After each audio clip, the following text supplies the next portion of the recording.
All right, hi, I'm Jody, and for the last probably more than 6 months, I have thought about, dreamed about, had ideas around the idea of starting a podcast called Braver. And it came from the just reality that there are people in my life who have just made me braver. Like I have a leadership mentor, and every time that I meet with him, like monthly, I go into his workplace and we have a meeting. We talk about leadership and just the realities of life. And I realized one day as I walked out of that office building to my car that I felt braver after having met with him. And so this idea of being braver was something that really started like churning in me, that I want to also help other people be braver.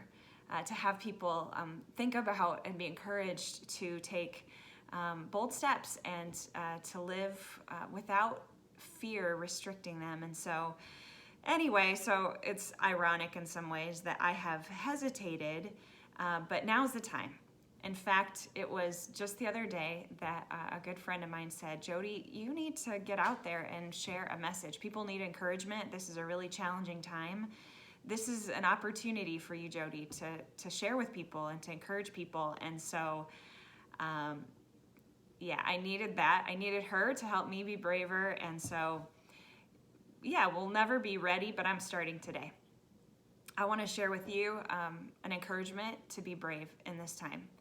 We live in a really interesting time of history. It is March 2020, and I'm sitting here in our house, and we have been continually receiving news that can be very unsettling.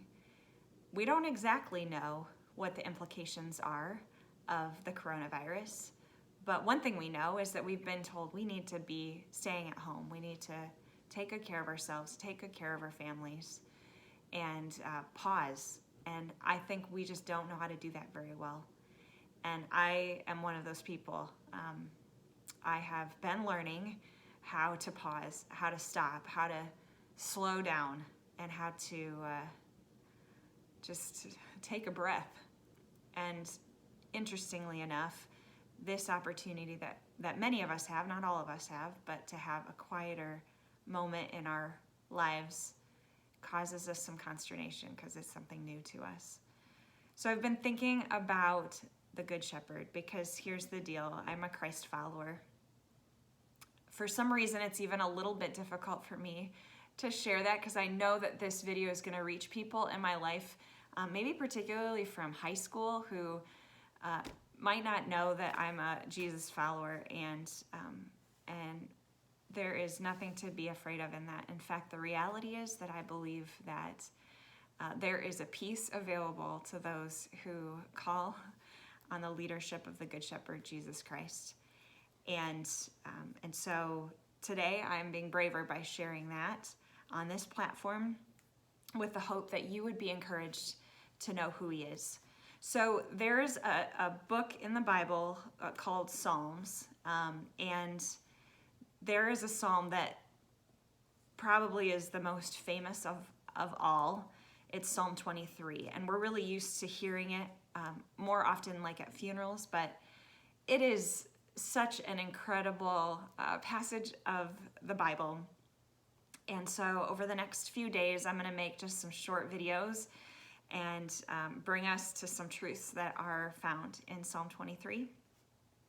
And I hope that it's an encouragement to you as much as it's an encouragement to me, that we're not alone in the midst of the unknown.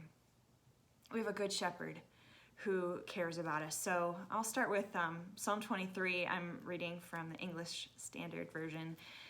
It says, "The Lord is my shepherd, I shall not want." So we're going to just break that down for a second, because the guy who wrote this, his name is David, and he was a shepherd. You know him as being the brave young man who faced off against Goliath, and that's recorded in the Old Testament.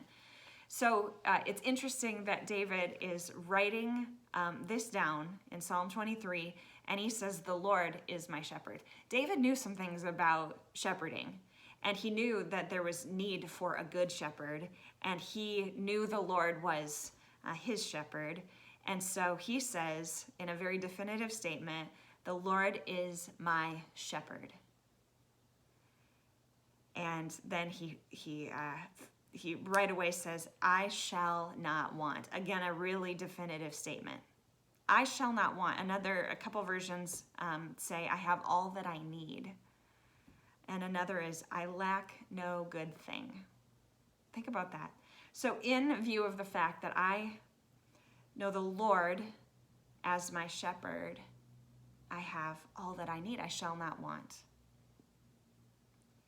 And then he continues in this really sweet song, essentially, that he wrote, lyrics to a song, and talks about what it means to have a good shepherd. And we're going to unpack that over the next few days. Every day I'm going to make a short video on that. I think I said that already.